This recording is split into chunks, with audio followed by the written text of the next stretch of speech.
All right. Hi again, everybody. Welcome to week 4 of the DLC's Policy Corner. My name is Nate Krippis, and this is my colleague Andrew Riggle, and we are here again to tell you about what went down and what's coming up at the legislative session.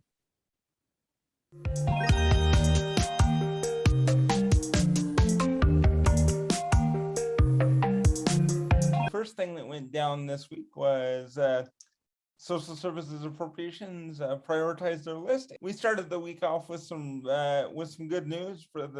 This is the first time I've ever been able to say this. We have $24 million for DSPD providers, ranked as number 1 on the committee's priority list, and $16 million for the waiting list as number 2. This means that if those numbers hold, we'll get providers close to $16 an hour, and the possibility of 12 to 1,600 folks coming off the waiting list. This means both folks at the top of the list with critical needs, and some folks lower down the list, because we might actually get some funding for Representative Thurston's limited supports waiver.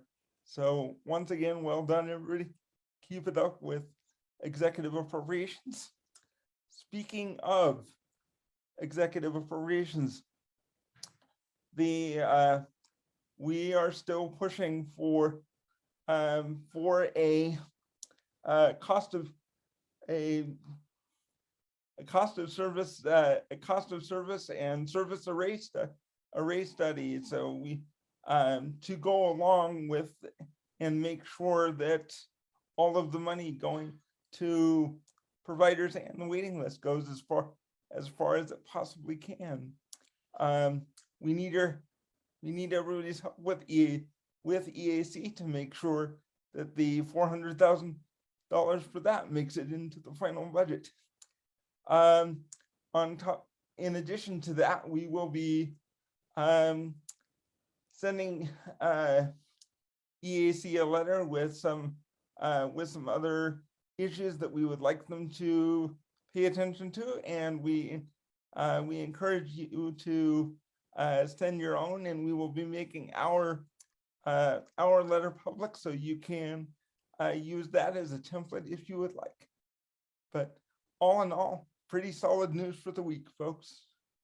So yeah, so we good week in social services appropriations, and then we had a couple of bills come up we've brought up before, and one new one at least.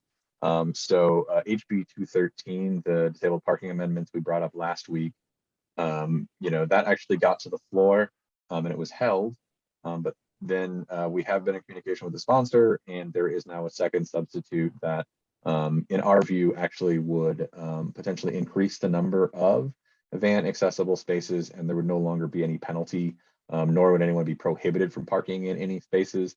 So from our perspective, this is actually a pretty good bill now. The sponsor has improved things, and so we're pretty happy about where that ended up.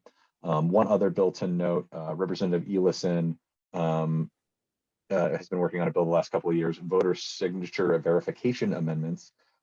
This bill for us would, there's actually another bill from Representative Gwynn, HB 56, that had some language that was similar that we liked.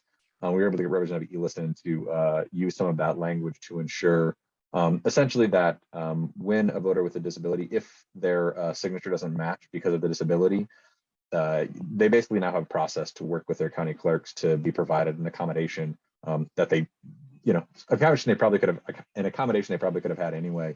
But one that the process is clearer in state statute, such that they can essentially request that they not be asked every year about their signature.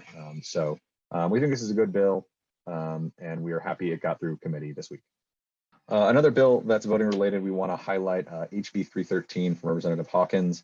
We have a little bit of concern about this bill because it actually asks that when a voter sends a mail-in ballot where they got assistance with their ballot, has to have the person who provided assistance submit a statement with their name, their relationship to the person, and whether they were paid. We view this as a pretty big barrier to voters with disabilities, specifically those who may live in a long-term care facility, because often they are provided assistance. and we worry about the impact this would have on them getting somebody to assist them, or the fear somebody might have about actually having to submit something in fear of getting in trouble, so they may not want to assist them. So we have some concerns about this bill. We are going to see what we can do to reach out to the sponsor, but keep an eye out for that one. I think it's a concerning bill. Representative Elison introduced two more bills this week. One, HB 363.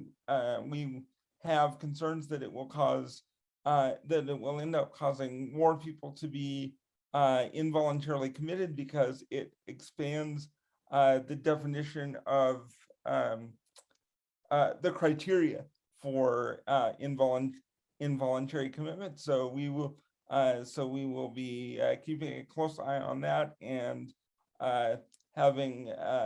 we will definitely be making a statement on that.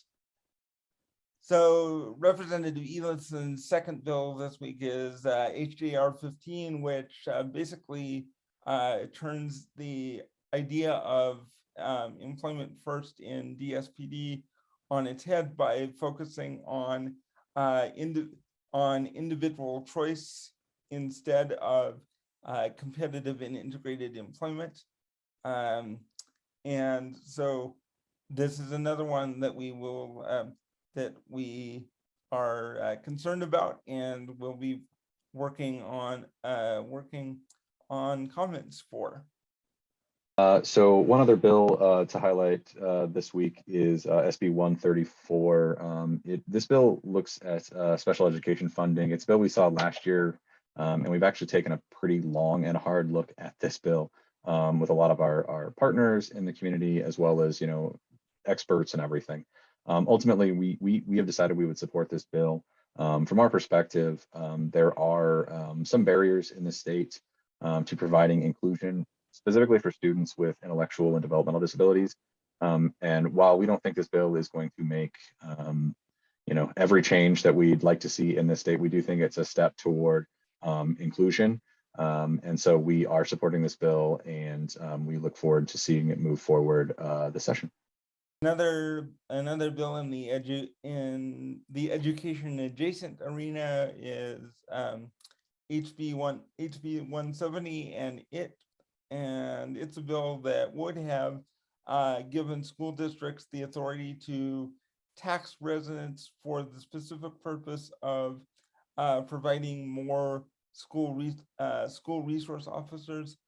The DLC, along with several other individuals and organizations, commented that we thought that this was the wrong place to be putting limited resources, and that instead we should be focusing on putting more social workers, school nurses, and counselors into schools. And surprisingly enough, the committee agreed, and the bill failed.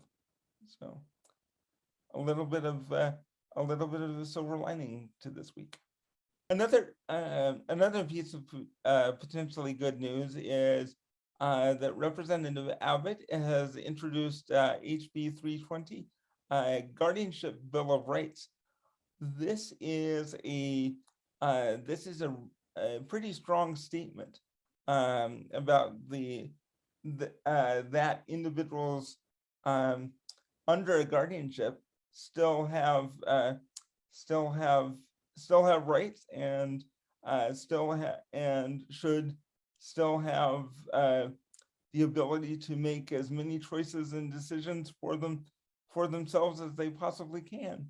So we're really excited about that. We do have some questions about how it will work with current state law, and are talking to the courts and Representative Abbott about that. But we're very excited about the direction of the conversation, and look forward to telling you about how it goes.